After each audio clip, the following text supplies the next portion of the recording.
स्वामीनारायण भगवान की जय। पवित्र श्रावण मास अंतर्गत श्री शिव महापुराण कथा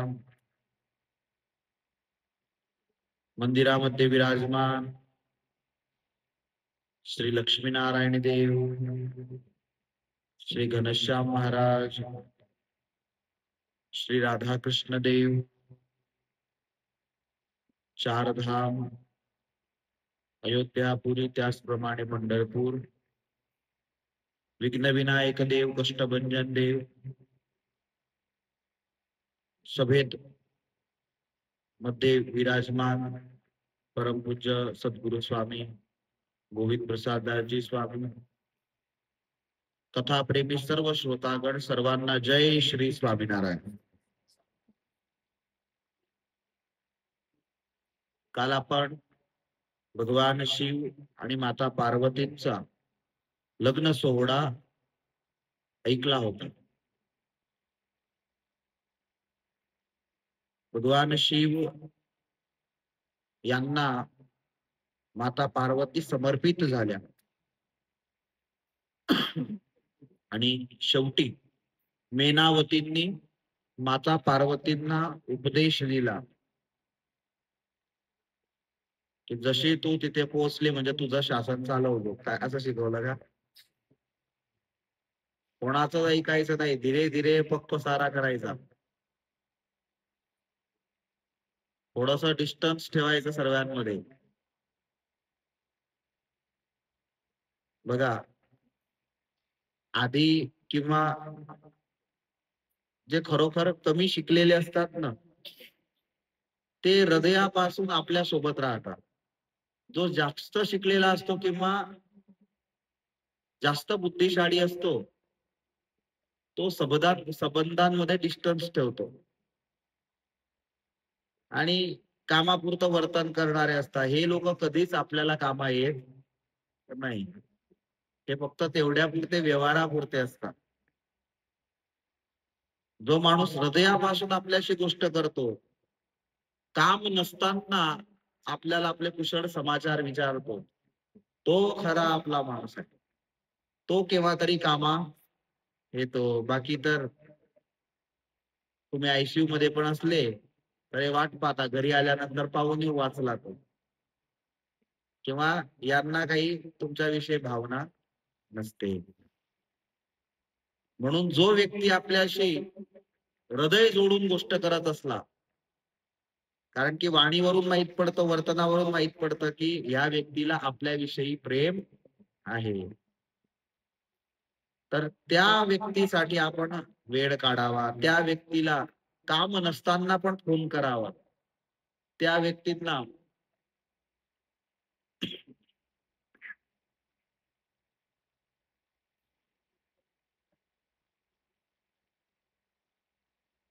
पूर्ण श्रावण मास कुठला चालणार आहे मला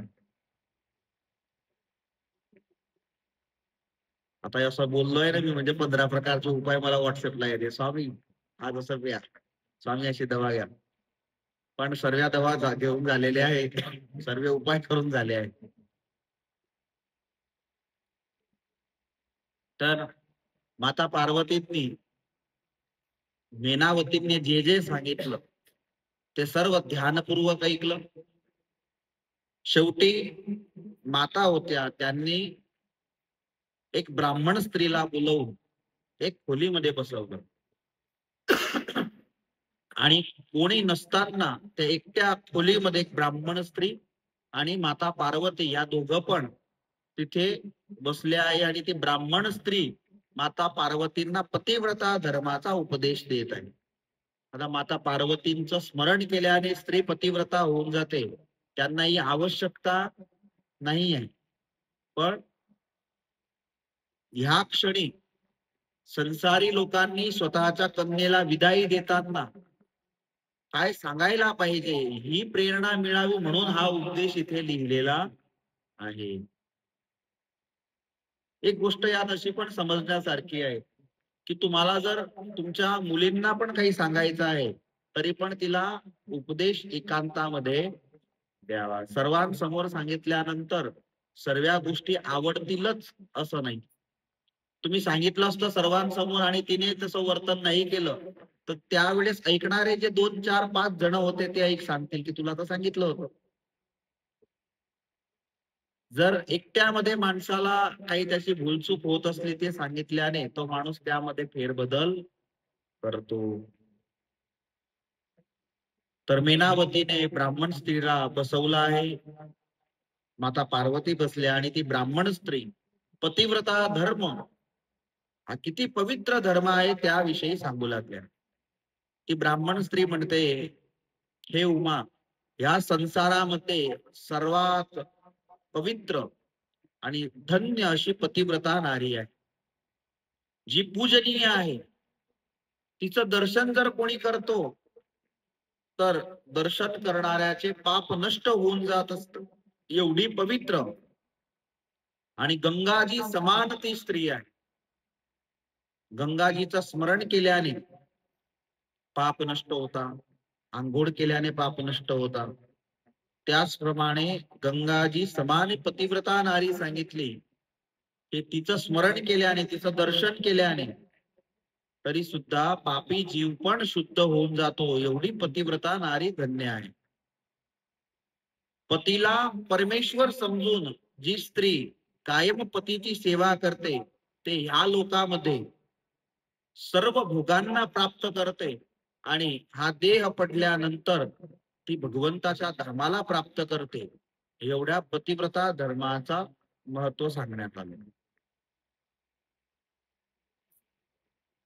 सेवते या पती प्रेमना परमेश्वर वचिवे, इह भुक्त्या खिलान भोगा नन्ने पत्या शिवाम गती. तर यामध्ये पतिव्रता धर्माचे नियम सांगण्यात आले आहेत. पत्नीव्रता धर्म पण असाच समजावा.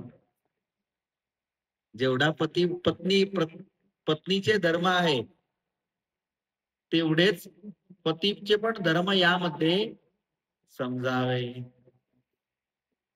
नाहीतर भगवान स्वामीनारायणनी पण काही जागेवरती सत्संगी शब्द उपयोगात घेतलेला आहे.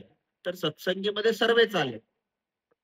त्या प्रकारे काही धर्म आहे ते ब्राह्मणांच्या धर्मामध्ये, आचार्यांच्या धर्मामध्ये टाकले आहेत, पण ते धर्म सर्व सत्संगींनी पालन करावे. त्या प्रकारे इथे पतिव्रता धर्माचा उपदेश दिला आहे. पण यामध्ये पुरुषांनी पण पत्नीव्रत धर्म समजावा. सर्वप्रथम यामध्ये सांगण्यात आलं की पतिव्रता असला पतिव्रता धर्माच्या नियमांमध्ये के स्त्रीने कोणत्या कोणत्या नियमांचं पालन करावं, जे आजच्या युगामध्ये शक्य नाही किंवा सांगण्यासारखं पण नाहीये. कारण की आज आपण म्हणतो की स्त्री आणि पुरुष हे समान आहे आणि आपल्या संप्रदायामध्ये किंवा आपल्या धर्मामध्ये स्त्रीला कधीच लहान समजलेली नाही. आपल्या शास्त्रांमध्ये सांगितलेलं आहे, यत्र नारीस्तु पूज्यन्ते रमन्ते तत्र देवता. जिथे नारींचं पूजन होतं, जिथे नारीचा सन्मान होतो, तिथे देवतांचा कायम वास असतो. पण मर्यादा ही महत्वाची आहे, पुरुषांची पण आणि स्त्रियांची पण. तर मर्यादा म्हणून हे सर्व नियम लिहिलेले आहेत. भगवान स्वामीनारायणनी जेवढी स्त्रियांची मर्यादा ठेवली आहे तेवढी कोणीही मर्यादा ठेवलेली नाही. त्यांची मर्यादा राहावी म्हणून हे सर्व नियम बनवलेले आहेत. तर यामध्ये सर्वप्रथम जो नियम लिहिण्यात आला की पतीने भोजन केल्यानंतरच स्त्रीने भोजन करायला पाहिजे. आता यामध्ये असं पण आहे,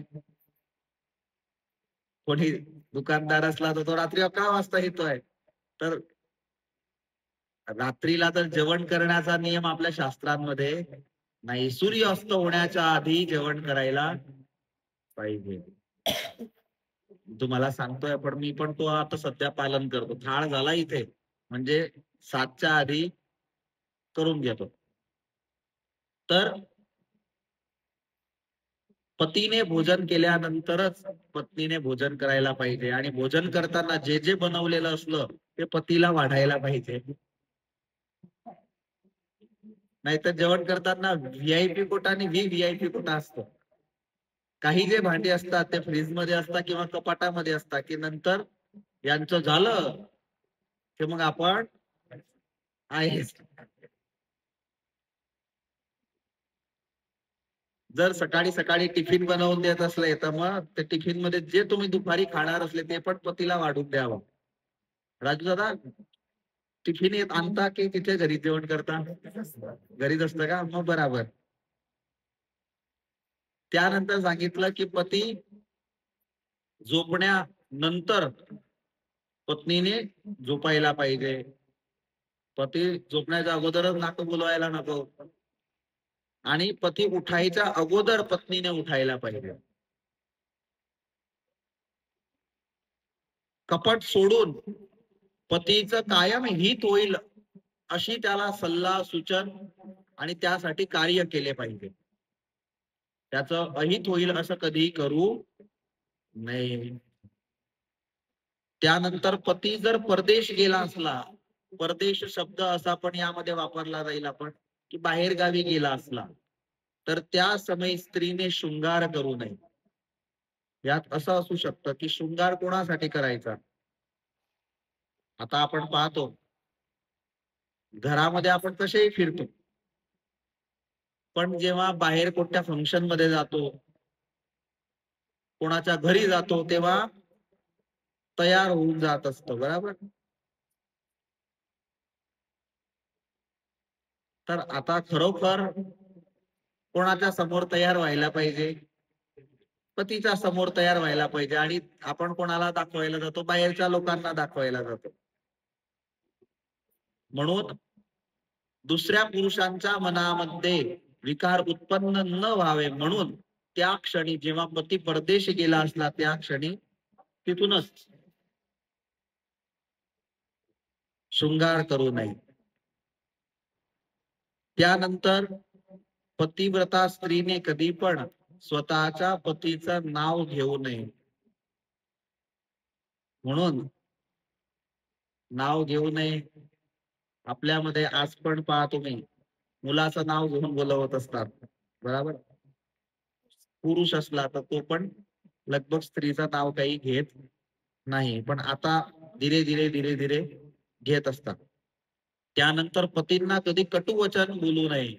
हा, पुरुषांनी पण पत्नीला कधी कटुवचन बोलू नाही, म्हणजे तुम्हाला सूट दिली याचा अर्थ असा नाहीये. त्यानंतर हे तर शक्यच नाहीये. दररोज पतीचे चरण धुवून आणि पतीच्या चरणांचं पाणी पियावं. त्यात सांगण्यात आलं की सर्व तीर्थांचा जे जड असलं त्या जड समान हे पवित्र जळ आहे. त्यानंतर खर्च करण्यामध्ये संकोच करावा. खरं सांगा तुमच्याकडे पुरुषांकडे किती ड्रेस असतील जास्तीत जास्त?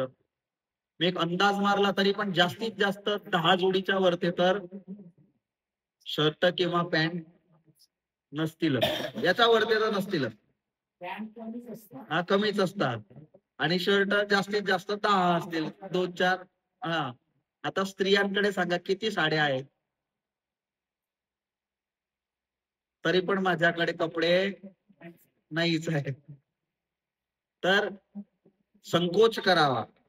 खर्च करण्यामध्ये कायम संकोच ठेवून आणि कार्य करावे. त्यानंतर हा महत्वाचा नियम आहे की पतींना विचारल्याशिवाय व्रत उपवास नियम घेऊ नये. काय असतं कित्येक वेळी स्त्री व्रत उपवास असा नियम घेते आणि त्या कारणाने आपल्याला लटकून राहावं पडतं, कारण की घरी तर मग बटाट्यांची भाजीच होणार आहे. तर मग बिचाराला उपवास पडतो, कामाला त्याला बाहेर जायचं असतं, काम करू शकत नाही. तर व्रत उपवास जर पतीला विचारल्याशिवाय केले तर त्याचं कधी फळ मिळत नाही आणि पतीचं आयुष्य पण कमी होत असतं.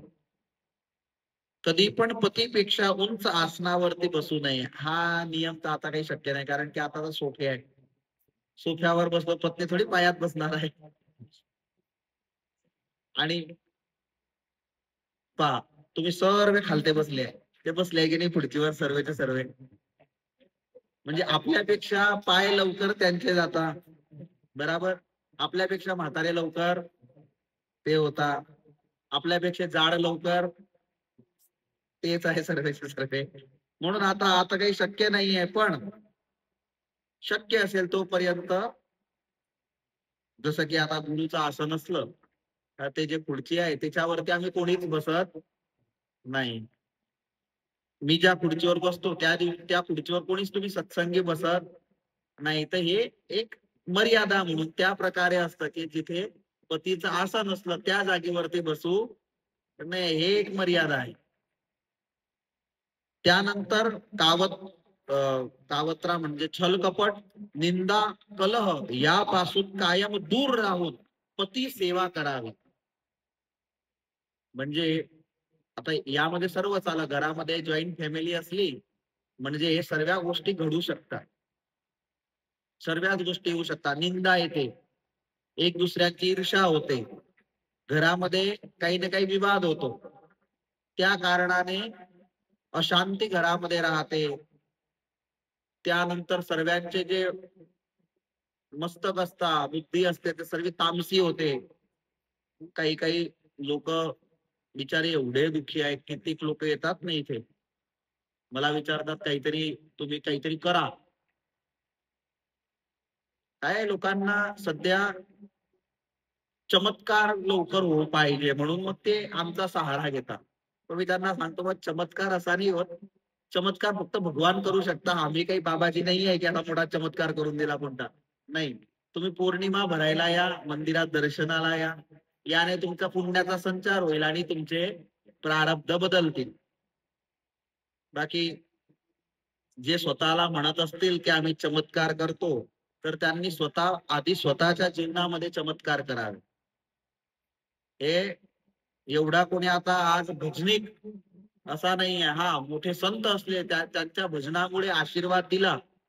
कोणते आता आपण बसलो आहे, कोणाच्या हातामध्ये माळा नाहीये, पण महिलांच्या आहे 2-3, तर गुरूंच्या हातामध्ये माळा आहे. तर ते भजनाच्या प्रतापाने त्यांनी जर प्रसन्न होऊन आशीर्वाद दिले तर ते आशीर्वाद सफळ होतात. बाकी आला त्याला आशीर्वाद देतो, आला त्याला आशीर्वाद देतो, हा हे पूजा करून टाक ना ते पूजा करून टाक, त्याच्यात काही नसतं. आता तर सध्या असा ट्रेंड निघालाय की खोटं बोलायचं थोडंसं सुरू केलं म्हणजे सर्व हात दाखवायला जातात. हे सध्या तसा क्वचितच भारतामध्ये व्यक्ती असेल की जो पूर्ण ज्योतिष शास्त्राचा जाणकार असणार. त्याला क ख ग माहित नसतं ज्योतिष शास्त्राचं, ज्योतिष शास्त्रात किती ग्रंथ आहे हे माहिती नसतं, आणि तो व्यक्ती थोडेसे युट्यूब वरून व्हिडिओ पाहून घेतो आणि इथे इथे इथे इथे इथे तुमचं हे आहे. नाही, या सर्व टाइमपासच्या आणि पैसे व्यर्थ करण्याच्या गोष्टी आहेत.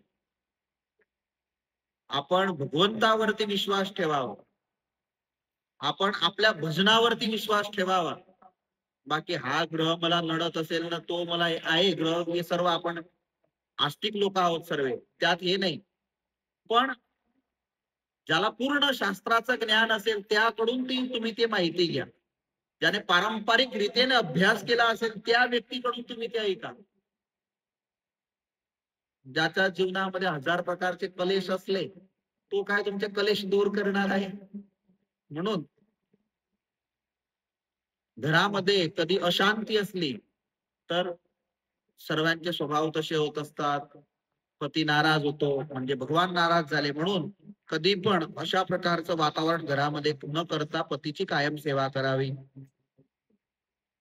तर हा नियम पुरुषांना पण लागू पडतो. समजून घ्या, तुम्ही बाहेर किती पण चिडून आले असले तर घरामध्ये तुम्ही जेव्हा परिवारासोबत येतात तेव्हा ते सर्व टेन्शन, त्या सर्व गोष्टी तुम्ही दरवाजामध्ये घुसताना बाहेर ठेवायला पाहिजे. तुम्ही तुमचं बाहेरचं टेन्शन, बाहेरच्या गोष्टी जर घरामध्ये आणल्या तर घरामध्ये क्लेश होतो. तुमचे मुलं तेच शिकतात. एक छोटासा मुलगा, अति छोटा, 2 वर्षाचा, म्हणजे एवढा त्यात सत्संग आहे, एवढा चांगला मुलगा आहे की तो दिवसातून स्वामीनारायण म्हणण्याच्या ऐवजी 100 वेळा नयन स्वामी म्हणतो. एवढा छान मुलगा आहे. काही त्याला सत्संग नव्हता, पण धीरे धीरे सत्संग झाला. पण एक वेळा त्याच्या वडिलांनी फोनवरती कोणाला तरी शिवी दिली, एकच वेळा शिवी दिली, तर त्याने ते कॅचअप करून घेतलं आणि आता ती शिवी त्याच्या वडिलांनाच देतो. म्हणजे मला असं नाही म्हणायचं आहे, पण मला काय सांगायचं आहे माहिती आहे, की तुम्ही जे घरात बोलत आहात ते तुमचे मुलं एवढे फास्ट कॅचअप करतात, एवढं फास्ट त्यांच्या डोक्यामध्ये घुसतं की त्यांना समजत नाही की हा चांगला शब्द आहे किंवा वाईट शब्द आहे. म्हणून तो आता कोणी पण आला तर त्याला ते बोलतोच. तर आता त्याला कसं समजवणार? वारंवार समजवण्याचा प्रयत्न करतात ते. पण म्हणे आता मी घाबरतो की घरी कोणी आला तर हा काय बोलेल. एकच वेळा म्हणे फोनवरती माझ्याने भूलकन बोललं गेलं होतं, मी थोडासा एंग्री झाला होता. म्हणून आई वडिलांचे जसे स्वभाव असतात तसे स्वभाव मुला मुलींचे पण होतात. तर घरामध्ये कधी पण क्लेश चिंता हे सर्व बाहेरून ठेवून यावे. त्यानंतर खूप सुंदर सांगितलं की कधी पण पतीला एकटे सोडून तीर्थयात्राला जाऊ नये. पतीला एकटं सोडून कधी पण फिरायला जाऊ नये. जे स्त्री एकटी एकटी फिरायला जाते ते घुबड माहित पडते ना तुम्हाला, घुबड होत असते पुढच्या जन्मामध्ये. त्यानंतर आणि पती पण एकटा फिरायला गेला तर मग तो पण मेल घुबड होतो. त्यानंतर घरी म्हणतो की मी नाश्ता करणार नाही आणि बाहेर जाऊन जो वडे खाऊन घेतो, बाहेर जाऊन जो मिसळ पाव खाऊन घेतो, तो येणाऱ्या जन्मामध्ये सुवर होतो. आता स्त्रियांसाठी सांगतो, जो पती बाहेर गेल्यानंतर पतीच्या गैरहजेरीमध्ये जे एकटी एकटी मिठाई खाते, फ्रीज खोलून मोहनताळ खाते किंवा शिरा खाते, ते स्त्री काय होते मग? याच्या आधी मी जे सांगितलं ना ते होते. जी एकटी एकटी जेवण करते, पतीला भोजन करवल्याशिवाय ते येणाऱ्या जन्मामध्ये बकरी होते. आता हे सर्व शिव महापुराणामध्ये लिहिलेलं आहे. आणि जर पतीने एकटं एकटं जेवण केलं तर ते समजायचं बरं. त्यानंतर पतीला जर स्त्रीने तू म्हणून असं हाक मारली तर येणाऱ्या जन्मामध्ये मुक्की होते. चांगला आहे की नाही? 7 जन्मापर्यंत तर हेच भेटणार आहे. मग मुक्की झालेली बरी की नाही? हा सर्व खुश झाले बा. त्यानंतर ते ब्राह्मण स्त्री म्हणते, हे उमा, ज्या परिवारामध्ये एक पतिव्रता स्त्री असली, तिचे माता, पिता, पत्नी, पती यांचे जे 3-3 पिढ्या असतात, त्या 3 पिढ्यांचा उद्धार करणारी ते स्त्री असते. तर एवढा पतिव्रता धर्माचा नियम सांगण्यात आले आहे. जे आताच्या युगाप्रमाणे तरी शक्य होईल तेवढा आपण नियमांचं पालन करावं. लिहिलाय त्याप्रमाणे आपण नाही करू शकणार, पण शक्य असेल तेवढा आपण प्रयत्न करावा. रामेश्वरमला आपली कथा झाली तर मी कथेमध्ये नियम सांगितले. तर रिटर्न मध्ये त्याचे सर्व मला हे दिसले.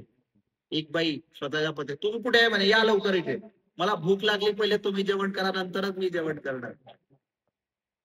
बिचाराची एवढी खराब हालत झाली आहे की ते म्हणतात, स्वामी तुम्ही हे नियम नाही सांगायचे म्हणे. जबरदस्ती खिजावून बोलवते मला आणि जेवण करायला लावते. इच्छा नसली तरी पण जेवण करायला लावते, नंतर ते जेवण करते. म्हणजे या प्रकारे पण दुरुपयोग या नियमांचा करू नाही. पतीला प्रेमाने जेवण करवावे. माता पार्वतींना अशा प्रकारे उपदेश दिल्यानंतर भगवान शिव यांच्या सोबत माता पार्वती जाण्यासाठी तयार झाल्या. विदाईची वेळा होती. सर्वात जास्त दुःख हे हिमालय पर्वताला आहे, मेनावतींना आहे. 100 भाऊ होते, त्यांच्या पत्न्या होत्या, म्हणजे भाऊ आणि वहिन्यांना दुःख आहे.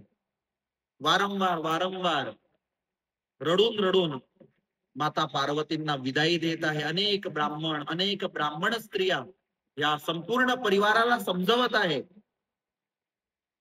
आणि शेवटी माता पार्वतींना पालखीमध्ये बसवण्यात आलं आणि पालखीमधून भगवान शिव सोबत माता पार्वती कैलास पर्वतावरती आले आहे. नारदजींना ब्रह्माजी म्हणतात, हे नारद, ही कथा जी आहे जो श्रवण करतो त्याला शिवलोकाची प्राप्ती होते. त्याच्या घरामध्ये अपमृत्यू होणार असले तर ते अपमृत्यू शमन होत असतात, शोक नाश होत असतात, त्याला आनंदाची प्राप्ती होते, धनाची प्राप्ती होते आणि आयुष्याची वृद्धी होत असते. अशा प्रकारे ह्या कथेचं फळ सांगण्यात आलं. रुद्र संहितामध्ये पार्वती खंडाला पूर्ण करून रुद्र संहितामध्ये कुमार खंडामध्ये प्रवेश करूया. कुमार खंडामध्ये भगवान शिव माता पार्वतींचे जे पुत्र आहे त्यांची कथा सांगण्यात आली. रुद्र संहिता ही सर्वात मोठी संहिता आहे, ज्यामध्ये 5 खंड सांगण्यात आले. सर्वप्रथम आपण जो सृष्टी खंड ऐकला, 2 नंबरला सती खंड ऐकला, 3 नंबरला पार्वती खंड ऐकला, 4 नंबरला कुमार खंड आणि 5 नंबरला युद्ध खंड आहे. तर यामध्ये कुमार खंडामध्ये कार्तिक स्वामी आणि गणपती महाराजांच्या प्रागट्याची कथा आणि त्यांच्या जीवनाच्या सर्व कथा या कुमार खंडामध्ये सांगण्यात आलेल्या आहेत. भगवान शिव माता पार्वती कैलास पर्वतावरती पोहोचले. हजारो वर्षांपर्यंत सोबत राहिले, पण त्यांना पुत्र प्राप्ती झाली नाही. देवता सर्व अति दुःखी झाले की तारकासुराचा त्रास वाढत आहे, पण तारकासुराचा वध भगवान शिव आणि माता पार्वती यांच्या पुत्राच्या हातूनच होणार, पण यांना पुत्र प्राप्ती होत नाही. सर्व देवता अति दुःखी झाले. एक वेळ असा होता की अलग अलग महल जे होते त्यामध्ये माता पार्वतींचा जो महल होता त्या महलामध्ये माता पार्वती आणि भगवान शिव वर्षांपासून निवास करून राहत होते. हजारो वर्ष व्यतीत झाले, माता पार्वती आणि भगवान शिव त्या महलामध्ये आहे, बाहेर आले नाही. आणि त्या समयी देवता अति दुःखी झाले. रडत रडत सर्वे कैलास पर्वतावरती आले आणि कैलास पर्वतावरती रडू लागले. नंदीश्वर बाहेर बसले होते.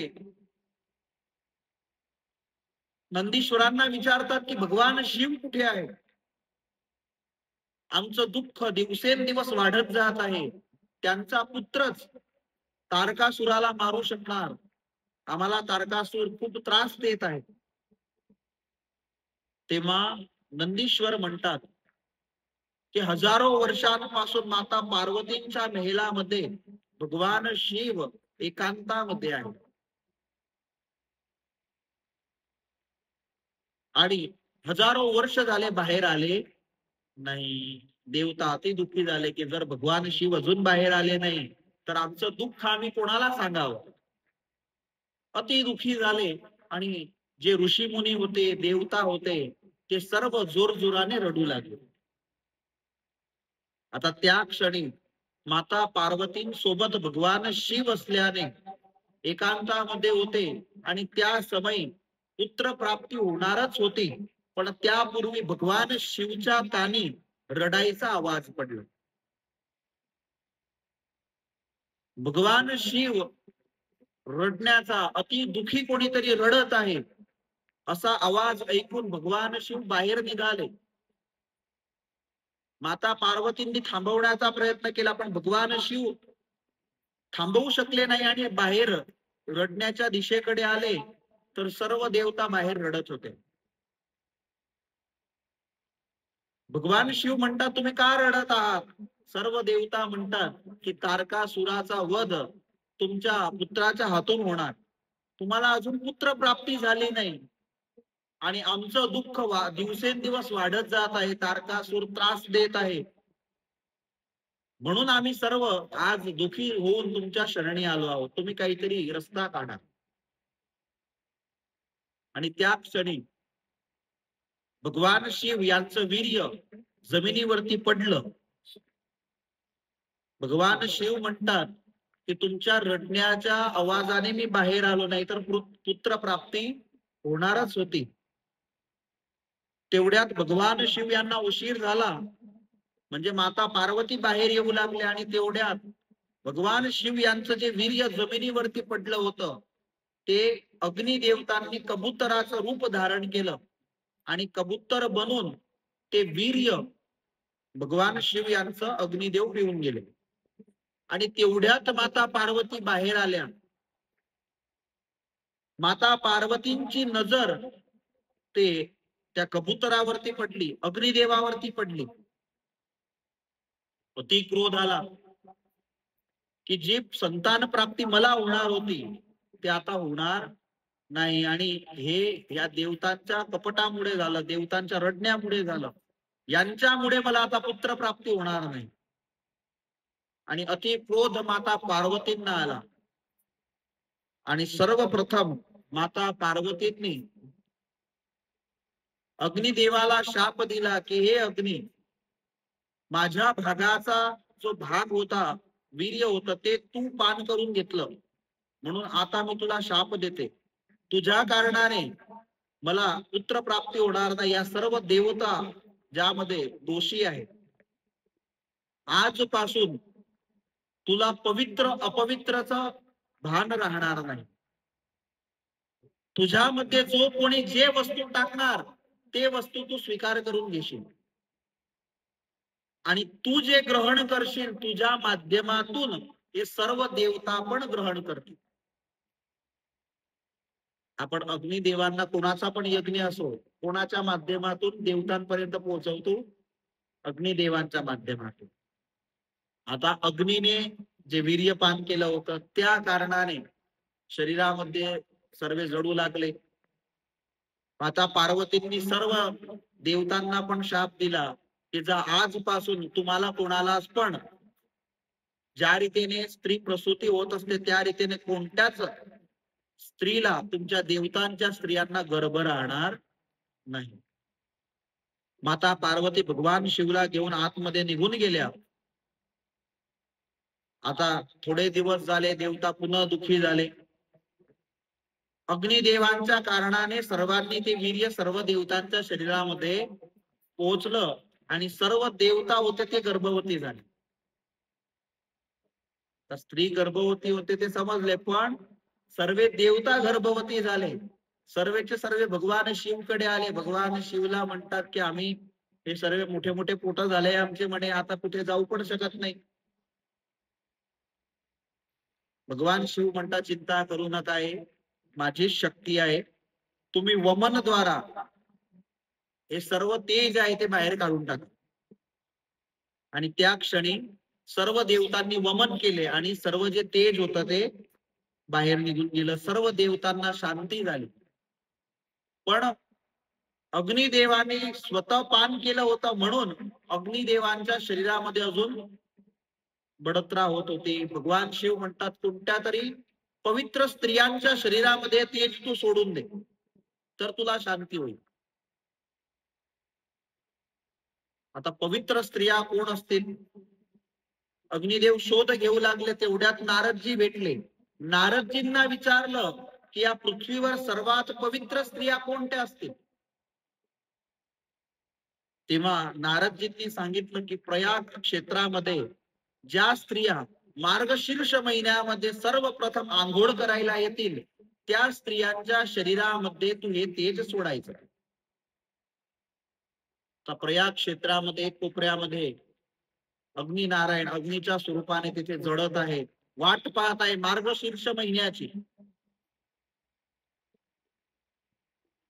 मार्गशीर्ष महिना म्हणजे अति पवित्र हा स्नानाचा महिना आहे. सकाळी सकाळी पूर्ण रात्रीपर्यंत माठांमध्ये जे पाणी असतं त्या पाण्याने आंघोळ करून किंवा तीर्थामध्ये आंघोळ करून आणि स्नान करण्याचा महिना असतो, ज्याने करोडो पापांचा नाश होतो असा हा महिना. त्यामध्ये सप्तर्षींच्या 7 स्त्रिया या प्रयाग क्षेत्रामध्ये आंघोळ करायला आल्या. सकाळची ब्रह्ममुहूर्ताची वेळ होती आणि या 7 स्त्रिया आंघोळ करू लागल्या. आंघोळ करून जशा बाहेर निघाल्या तशी थंडी वाटू लागली. हिवाळा पण असतोच ना, त्या मार्गशीर्ष महिना म्हणजे हिवाळा. आता तिथे त्यांना दूर दिसलं की अग्नी जळत आहे. ते तर पुण्याचं कार्य असतं. नेपाळला गेलो -60 डिग्री होती, तर एक जागेवरती अग्नी दिसला ना तर एवढी प्रसन्नता वाटते, एवढी प्रसन्नता वाटते की अरे याच्यासारखं सुख नाही या जागेवर. आता मार्गशीर्ष महिन्यामध्ये आंघोळ करून या जशा बाहेर निघाल्या, थंड वारा येत होता आणि या स्त्रियांनी पाहिलं की अग्नी जळत आहे, थोडस तापून घेऊ आग. सर्व धावत सुटल्या, पण त्यामध्ये वशिष्ठ ऋषींच्या पत्नी होत्या अरुंधती. त्यांना कळालं की एवढ्या सकाळी इथे अग्नी कसा आला, नक्की काहीतरी कपट असावं. अरुंधतीने नाही सांगितलं की जाऊ नका, काहीतरी मला यात दिसतंय की कपट आहे. पण थंडी एवढी वाटत होती की स्वतःला थांबवू शकले नाही. धावत गेल्या, अग्नी तापू लागले आणि त्यात अग्निदेवतांनी त्या क्षणी या 6 स्त्रियांच्या शरीरामध्ये या जे छिद्र असतात आपल्या केसांचे, त्या माध्यमातून संपूर्ण शरीरामध्ये ते जे तेज स्वतःमध्ये होतं त्या या 6 स्त्रियांमध्ये सोडून दिलं. तेव्हा तर यांना काही कळालं नाही. जशा स्वतःच्या पतीकडे आल्या, काही महिने व्यतीत झाले आणि तेव्हा कळालं की आम्ही तर गर्भवती आहे. त्यांच्या पतींना कळालं की या गर्भवती आहे आणि पती जे सर्व सप्तर्षी होते ते क्रोधित झाले. ते म्हणतात 12 वर्ष झाले आम्ही तप करीत आहोत, आम्ही ब्रह्मचारी आहोत, तुम्ही कशा गर्भवती झाले. 7 जे सप्तर्षी होते त्यांनी स्वतःच्या पत्न्यांचा त्याग केला. आता अति दुःखी झालेल्या या सर्व ज्या 7 पत्न्या होत्या या कैलास पर्वतावरती येऊन महादेवाचं तप करू लागल्या. भगवान शिव प्रसन्न झाले. भगवान शिव म्हणतात तुम्ही चिंता करू नका, तुमच्यावरती कोणतंच कलंक नाही.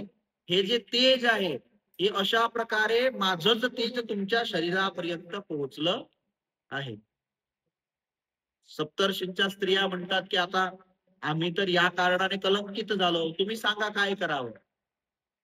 भगवान शिव म्हणतात एक काम करा, तुम्ही वमन करून हे सर्व तेज या पर्वतावरती टाकून द्या. आणि त्या 6 स्त्रियांनी वमन करून आणि ते तेज त्या पर्वतावरती टाकून दिलं. आता ते भगवान शिव यांचं तेज होतं. हिमालय पर्वत पण ते सहन करू शकले नाही. बोला त्या सप्तर्षीच्या स्त्रिया केवढ्या पवित्र महान असतील, तपस्विनी असतील. त्या स्वतःच्या शरीरामध्ये ते तेज सहन करू शकल्या, पण जसं पर्वतावरती सोडलं तसं हिमालय पर्वताने ते सहन झालं नाही. पर्वतावरती जेवढे पशु पक्षी होते ते मरू लागले. हिमालय पर्वत पण सहन करू शकले नाही आणि तुरंतच ते जे तेज होतं ते हिमालय पर्वतांनी गंगा नदीमध्ये सरकवून दिलं.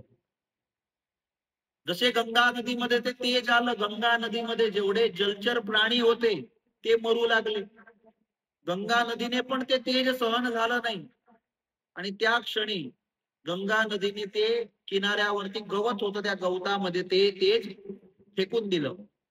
आणि जसं गवतामध्ये ते तेज फेकलं गेलं, मार्गशीर्ष शुद्ध षष्टीचा दिवस होता आणि त्या दिवशी त्या गवतामधून त्या तेजाच्या माध्यमातून एक पुत्र उत्पन्न झाला आणि आकाशामध्ये दुंदुबींचा नाद झाला.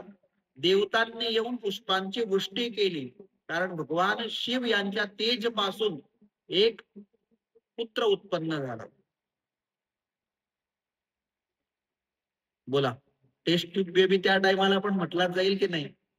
आपण जे आज समजतो की माताच्या गर्भापासूनच पुत्र उत्पन्न होतो, पण आता धीरे धीरे विज्ञान जसं जसं पुढे जात आहे तर अशी पद्धती पण निघते की माताच्या गर्भाची गरजच पडणार नाही. आपण केव्हा तरी पेपरांमध्ये वाचतो किंवा कोणत्या तरी मोबाईलला पोस्ट वाचतो तेव्हा कळतं आपल्याला हे सर्व की असं असं विज्ञान होत आहे, भविष्यात हे सर्व क्रिएट होईल.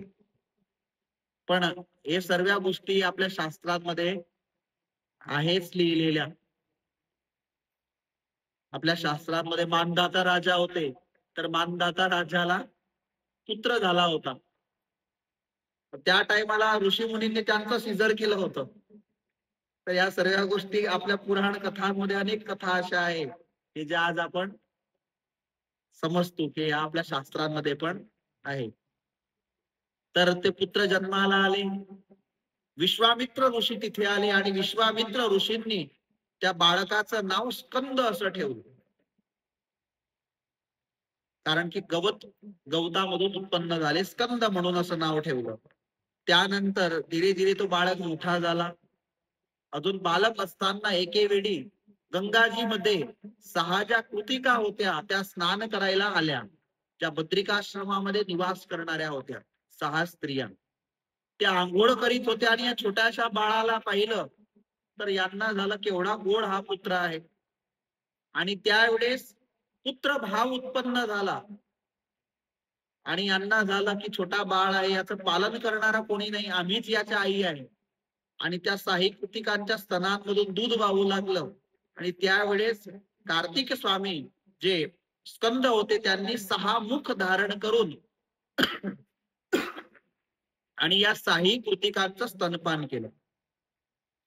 त्यानंतर त्या 6 कृतिका या बाळाला घेऊन बद्रिकाश्रमामध्ये राहू लागल्या आणि म्हणून 6 कृतिकांनी यांचं पालन केलं म्हणून कार्तिक स्वामी असं नाव पडलं. आणि 6 मुखांनी स्तनपान केलं म्हणून षडानन असं नाव पडलं. दक्षिण भारतामध्ये कार्तिक स्वामींची खूप मोठी भक्ती आहे बरं. आपल्या या विस्तारामध्ये आपण गणपती महाराजांचं पूजन करतो, पण त्या भागामध्ये जे मुरगन म्हणतात ना ते लोक, ते मुरगन देव म्हणजे कोण? कार्तिक स्वामी. सर्वात जास्त ते लोक जर कोणाची भक्ती करत असले तर ते कार्तिक स्वामींची भक्ती करतात. तर षडानंद असं नाव पडलं. स्कंद, षडानंद, कार्तिक स्वामी असे नाव कार्तिक स्वामींचे आहे. तर एके दिवशी माता पार्वती विचारू लागल्या की माझं तेज कुठे गेलं. आणि तेव्हा भगवान शिवने देवतांना बोलावलं की इकडे या. ते जे तेज आपण तुम्ही ग्रहण केलं होतं ते सोडलं, ते गेलं कुठे, त्याचं काय झालं, तपास कर. आणि देवता तपास करू लागले आणि नंतर शोध घेतला. नंतर तारकासुराचा वध झाला. ती कथा आपण उद्याच्या दिवशी श्रवण करू. स्वामीनारायण भगवान की जय.